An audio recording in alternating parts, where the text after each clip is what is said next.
Good day, everyone. How are y'all doing? Hope you're doing wonderful on this beautiful Monday morning. It is August the 4th of 2025, 11:31 a.m. Coming to you from the communist shithole known as Ontario, Canada. If you get anything out of this video, please give me a thumbs up, and I hope this video will be helpful for somebody. I'm going to talk about some of the scourges in this world. These three things I'm going to talk about. Well, anything can be a scourge or it can be helpful as well. That's the case with these three things I'm going to talk about. Opioids, benzos, and methadone, which is actually an opioid, synthetic opioid. So the word pharmakia, that is, I believe it's ancient Greek word, means sorcery through the designing of drugs. So pharmaceuticals are a form of pharmakia. They're a form of sorcery. So basically a pill that you get from your doctor, you can think of that as a witch's brew, because that's literally what it is. Okay, in old stories about witches, they got the big cauldron and their, eye of newt and put all this stuff in there, fire up some concoction and do their sorcery. That's exactly what happens at Big Pharma every day. Okay, that's what they're doing. Pharmakia, sorcery. Don't ever think that pharmaceuticals are anything else. They're not. They are indeed magic, sorcery. Now, synthetic opioids. We have opiates, which means they're derived right from the poppy. And then we have all the synthetic ones, which Big Pharma has whipped up. They're based on opiates, basically, but they're not from the poppy. They're synthesized another way. And, of course, they can be helpful. People with severe pain, so you had a car accident, you broke your back, whatever.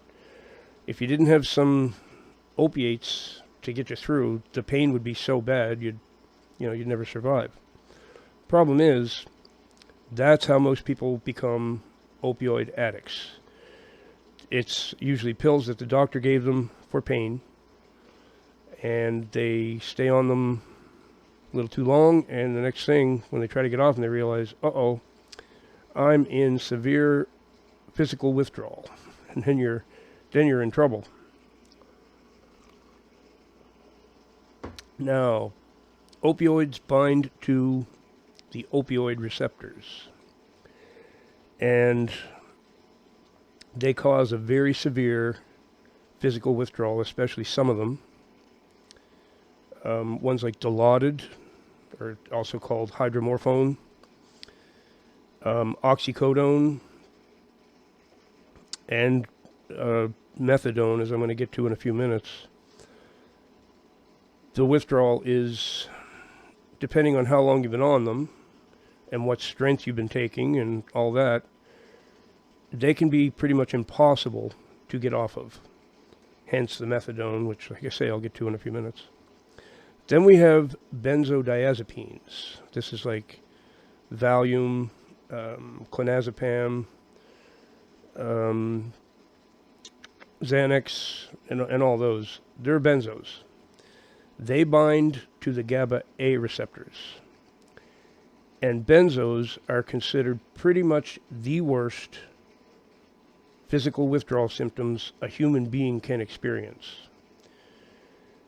When you're in severe withdrawal from benzos, you will go into major seizures, like flipping and flopping like a fish out of water, and something that's called derealization. You completely lose touch with reality. And these situations are pretty much impossible to beat, okay? Severe benzo withdrawal, you do not want to see somebody go through it. Believe me, and you definitely don't want to go through it yourself. If you're playing with benzos a little bit, stop. There's nothing worse you could put in your body than those things. They're absolutely, they're the worst form of pharmakia I know of. And that's why they were designed. Have to remember, Big Pharma, as I call it, was born from the Nazi regime. That's where it all came from. So these are evil people making this stuff. And when they design certain drugs with their pharmakia, they are looking to design something that will give a human the worst experience imaginable during withdrawal. Benzos were designed that way. So you can't really find a worse withdrawal syndrome than those. It'll kill you. And you'll die such a horrific death, you'll probably wish you burned to death. I mean, it's really beyond anything I can describe. Opioid withdrawal can get pretty nasty too, but I don't think quite to that level. And opioid withdrawal usually doesn't kill you. Benzo withdrawal will definitely kill you. The seizures are what finish you off. Now, then we get to methadone. What is that? Well, when somebody becomes severely addicted to opioids and they just can't get off it because the withdrawal is too severe, in order for them to be able to live a normal life, they go on methadone. You've probably seen this in pharmacies. If you're in a pharmacy, especially in the morning, you will see someone come in and he's standing there waiting, and then the pharmacist will see him. He knows him because he's in every morning. The pharmacist will pour him a little cup of methadone, and he has to drink it right there in front of the pharmacist, and then he can go. It's part of the agreement that he's made. He will drink his methadone every morning, stay off opiates or opioids, whatever, and try and live a normal life. Does work out for some people, especially for a while, but methadone itself can be a horrible, horrible drug to be on. So I've met a few homeless people downtown who are on the methadone program. And one of them in particular, he has his methadone, and then he has to get to a spot where he sits and begs for change fairly quick, because once the methadone kicks in, he's all hunched over and he's just out of it. He can barely even talk to you. He's a total mess. And he said it progressed. It just got worse and worse. He was addicted to oxycodone originally. That's how he ended up on methadone. He said while it's easier to handle than the oxycodone was, it doesn't really give him a normal life. He's just toasted all the time on this stuff. But it doesn't seem to do that to everybody. Some people can do methadone and then go hold down a job, right? The methadone will kill the withdrawal. I think you get a buzz off it. I'm not really sure about that. I've never put methadone in my body. I do know somebody who used to do it recreationally, so that suggests it's probably got a bit of a buzz to it. But most people, when they take it, at least in the beginning, they can live a normal life. They can actually have a job and all that stuff. Now, the other problem with methadone, first of all, my heart goes out to anyone who has this problem. You're not going to get any judgment from me. This is something I understand very well. There's lots of reasons people become addicted to these substances. It could be the doctor's fault. It could be their own fault, but it's circumstances in life, you know. Sometimes people start using drugs because they end up homeless, and they're so miserable, you'll do anything to get some relief. You can't judge these people. But methadone seems to make people severely depressed after a while. Some people. They've described it to me, several of them have, as the world just starts turning dark and your mood drops into the depths of hell, and you feel like you're living in a black hole because of the methadone. It plays with your mind, it plays with your thoughts. It's evil sorcery is what it is. Now, like I say, I know it does help some people. It gets them off of whatever they were doing. Maybe they were on heroin, they were injecting with needles or whatever they were doing. So the methadone, if you compare it to that, it's got to be better, I suppose. But it's not a solution to the issue. Not at all. If you're addicted to, let's say, oxycodone because your doctor gave you pills, you need a weaning program. If you're not too far in, that there actually is a way to get off, then it's a weaning program is what you need. You take a little less and a little less until you're still going to pay the piper eventually. There's no such thing as getting through withdrawal painlessly. That doesn't happen. It just unfortunately doesn't happen. Benzos, if you're addicted to those, especially really addicted to them, you got an issue. I hate to tell you, but you have a big issue, and your weaning program could take years. I know someone who took 3.5 years to get off of Valium. 3.5 years. I mean, you had to have a special thing to cut them, because you're just going a little tiny bit less all the time. You have to, because if you wean too fast off of them,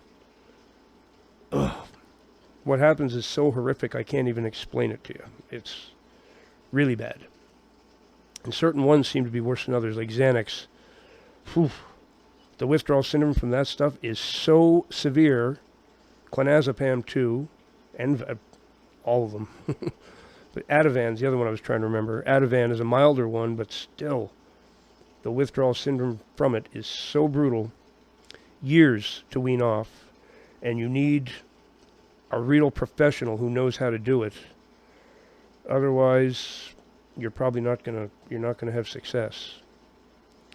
My heart really goes out to you if you've fallen to benzo addiction. That's a severe problem. So I'm not crapping all over methadone, because the last time I talked about methadone in a video, a lot of people, left me comments and said, "No, man, methadone has actually saved my life, or it helped me out," and it does for some people. Yep. Sometimes it's the only way if you've got drug convictions, like say you got busted with heroin or something, or fentanyl. Fentanyl's a brutal one too. And instead of putting you in jail, they'll put you on a methadone program and probation, and so it can be a way to get out of legal troubles as well. That's why you'll see a lot of these people going in the pharmacy. That's the agreement, is if you don't want to go to jail, you have to clean up off the heroin or whatever you're doing and take methadone every morning, and then they probably test them. They have a urine test or whatever every once in a while to make sure that they're just on the methadone and not anything else. Otherwise, that breaches their agreement and they have to go to jail. So there's a lot of reasons why you might agree to take methadone. Absolutely. The best of all, of course, is to never, ever let yourself get addicted to those things. The most important thing I want people to understand about pharmaceuticals is that they are literally sorcery. Don't think of them as something that people are designing to help people. They're nothing to do with helping anybody. Pretty much all pharmaceuticals are evil. They are whipped up like witches' brews. I mean that literally, okay? Benzos are a perfect example of a witch's brew. That's exactly what they are.